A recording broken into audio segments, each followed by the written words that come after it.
പ്രധാനമന്ത്രി നരേന്ദ്രമോദിയുടെ കാലിനടിയിലെ മണ്ണുകൾ ഒലിച്ചു പോകുന്നതിൻ്റെ സൂചനകളാണ് ഇന്ന് അദ്ദേഹത്തിൻ്റെ വസതിക്ക് മുന്നിൽ നടന്ന പ്രതിഷേധം.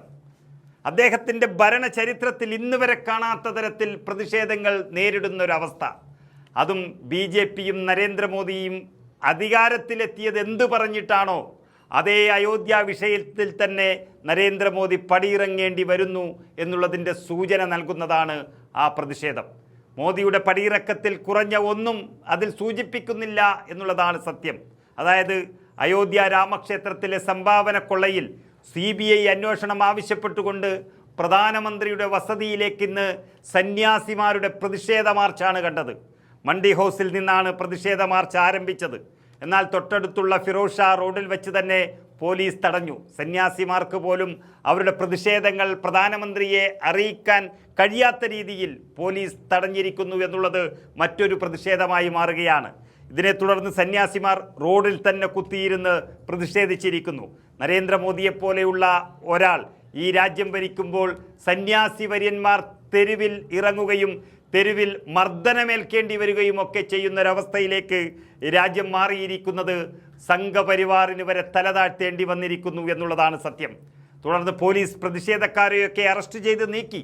പ്രതിഷേധത്തിന് പിന്തുണയുമായി പപ്പു യാദവ് എന്ന പ്രതിപക്ഷ MP തന്നെ സ്ഥലത്തെത്തിയതും ഏറെ ചർച്ചയായി.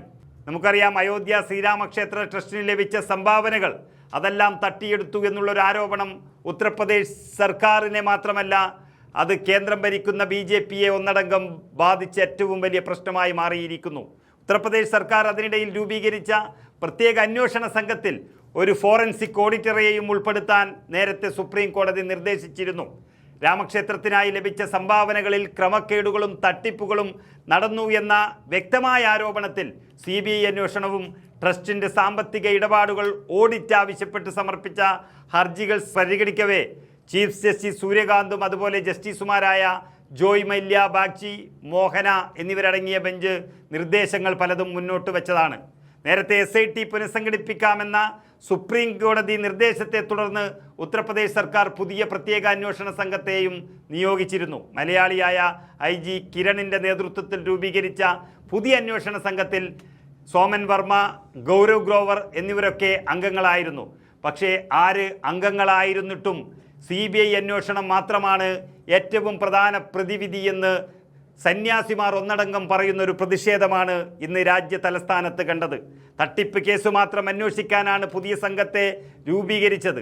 പക്ഷേ അതിൻ്റെ പിന്നിലെ കള്ളക്കളികളെല്ലാം പുറത്തു കൊണ്ടുവരണമെന്ന് സന്യാസിമാർ തന്നെ ഇപ്പോൾ ആവശ്യപ്പെട്ടിരിക്കുകയാണ്.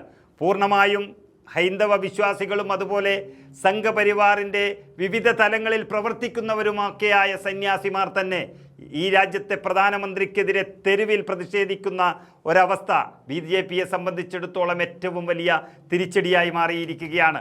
ഈ മോഷണവുമായി ബന്ധപ്പെട്ട കേസുകളിലെ ക്രിമിനൽ അന്വേഷണങ്ങളും സാങ്കേതിക പരിശോധനകളും പരിചയസമ്പന്നരായ പോലീസ് ഉദ്യോഗസ്ഥർ കൂടുതൽ കാര്യക്ഷമമായി കൈകാര്യം ചെയ്യണമെന്ന് സന്യാസിമാർ മാത്രമല്ല സുപ്രീം കോടതി തന്നെ പറഞ്ഞതാണ്.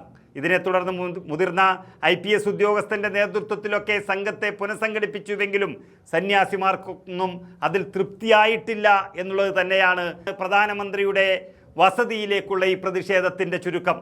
പുതുതായി രൂപീകരിച്ച സംഘം അന്വേഷണം മുന്നോട്ട് കൊണ്ടുപോകുന്നു.